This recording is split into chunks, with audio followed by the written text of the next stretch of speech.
একদা এক গ্রামে রঘুনাথ নামে এক মিষ্টি বিক্রেতা বাস করত তার বউয়ের সাথে। সে নামে মিষ্টি ব্যবসায়ী হলেও তারা ছিল ভীষণ গরিব, কারণ তার দোকানের মিষ্টি গ্রামের মানুষদের পছন্দ হতো না। গ্রামের মানুষদের বক্তব্য ছিল রঘুনাথ খারাপ ও নষ্ট হয়ে যাওয়া মিষ্টি বিক্রি করে। রঘুনাথ তাদের বোঝাবার চেষ্টা করে যে সে মিষ্টি খাঁটি গরুর দুধ দিয়েই বানায়, কিন্তু তার কাছে ফ্রিজ বা মিষ্টি সংরক্ষণ করার কোনো যন্ত্র নেই বলেই মিষ্টিগুলো তাড়াতাড়ি নষ্ট হয়। কিন্তু কেউই তার কথায় কোনো গুরুত্ব দিত না। তাই সে প্রতিদিনের মতো হতাশ হয়ে বিনা রোজগারেই মুখ নিচু করে বাড়ি ফিরে আসে এবং তার স্ত্রী এর কাছে যায় তার এই প্রতিদিনের দুঃখ ভাগ করে নেবার জন্য।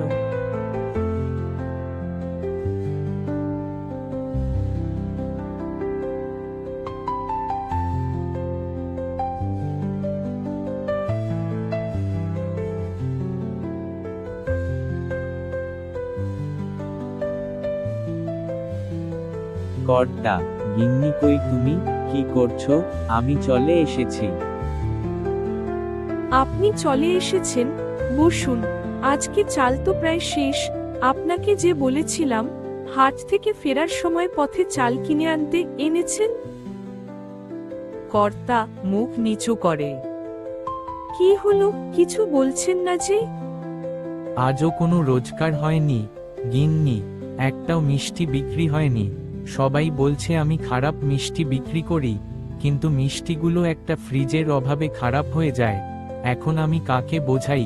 আমাদের নুন আনতে পান্তা ফুরায়, একটা ফ্রিজ কিনবো কিভাবে? এভাবে চলতে থাকলে আমরা যে না খেয়ে মরব। ঠিক আছে, আপনি বিশ্রাম নিন, আমি দেখছি কি করা যায়। এই বলে গিন্নি উঠোনে কাঁদতে কাঁদতে চলে যায়। কি করবে কিছু বুঝতে না পেরে সে হাত জড়ো করে কাঁদতে থাকে এবং বনপরীকে ডাকতে থাকে। হে বনপরী, আমাদের রক্ষা করো। আমরা এত গরিব, তাও সবসময় সৎভাবে বাঁচার চেষ্টা করি। আমরা সামান্য খাওয়া দাওয়ার যোগান দেয় ওই দোকানটা, যা কোনো রকমে টিকিয়ে রেখেছি। যদি মিষ্টি না বিক্রি হয় আমরা তো না খেয়ে মরব। আমাদের রক্ষা করো বনপরী। আমি আর এই প্রতিদিনের দুঃখ কষ্ট নিতে পারছি না। সামান্য পেটে খেয়ে বাঁচতে চাই, তুমি তার ব্যবস্থা করে দাও।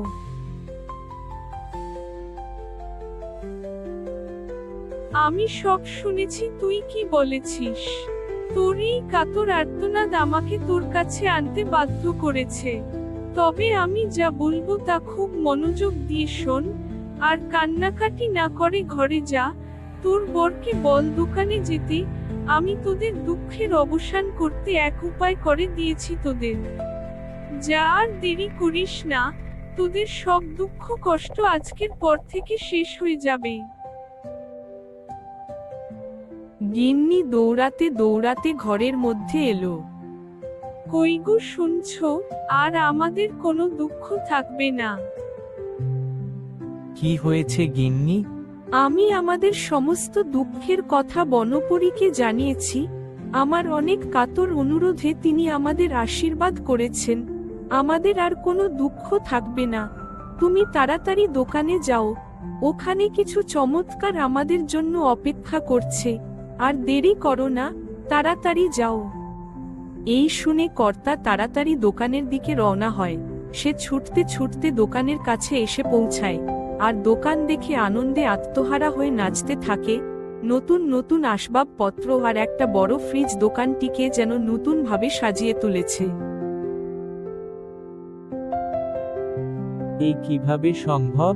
আমার দোকান আগের থেকে এত বড় ও এত আসবাবপত্র কিভাবে আসলো?